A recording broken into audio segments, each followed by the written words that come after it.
So my son was playing this Alto's adventure game in the iPad, and he found there's this mode in the game that you can just keep going even if you hit the rocks, even if you fall from the cliff and you make a mistake. The guy just doesn't give up. He just stands up and picks up his snowboard and keeps going, and that made me really think. That made me feel really inspired and made me feel like I want to share this to you guys, that you know, especially those who start to do 3D modeling first time and they get really excited. They just buy the software, and even if they don't buy the software, just use the free software and just get super excited about 3D modeling, and then build up the level and get some plays basically.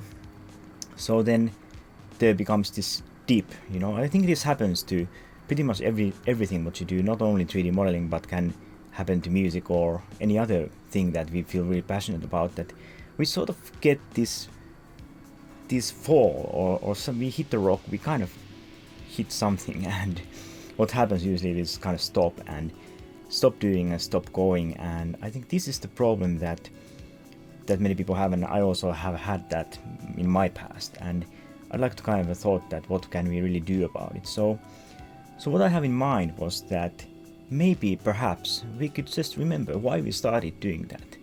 You know, the chances are that maybe you love 3D modeling. Maybe there's something that you really love about polygons, or maybe you just love dealing with creative virtual.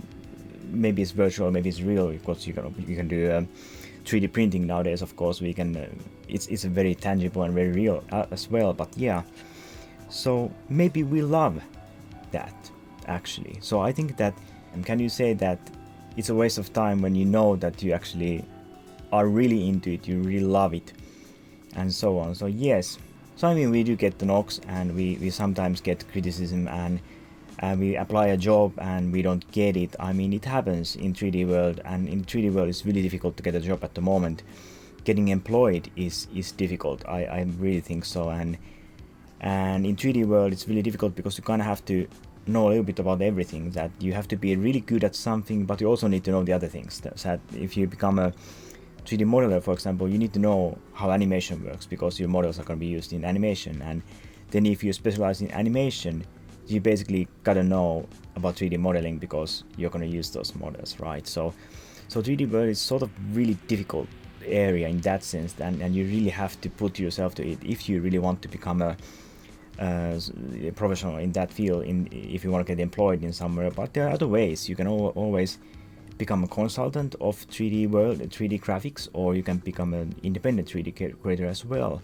So definitely any effort you might put into CG graphics or 3D modeling is never going to be wasted effort. So I really think so. So yes, I really hope that you find my channel useful. Please just check the videos, and I'm going to be doing my best to sort of give you heads up for the new things as well, and also give you kind of basic knowledge, what I know about how to make shapes and how to use the 3D tools to make something really beautiful. So yeah, I'm really glad to see you all new subscribers. I'm really glad about that you subscribed, and I hope I will be useful for you. So please leave in the comments whatever you want to see. If you have something you really don't want to know about CG graphics or 3D modeling, just put it to the comments, and I'll be glad to help you guys out. So yeah, this was Jaakko. I hope you have a nice evening or morning or whatever, and I'll see you very soon. Thanks for watching, and bye bye.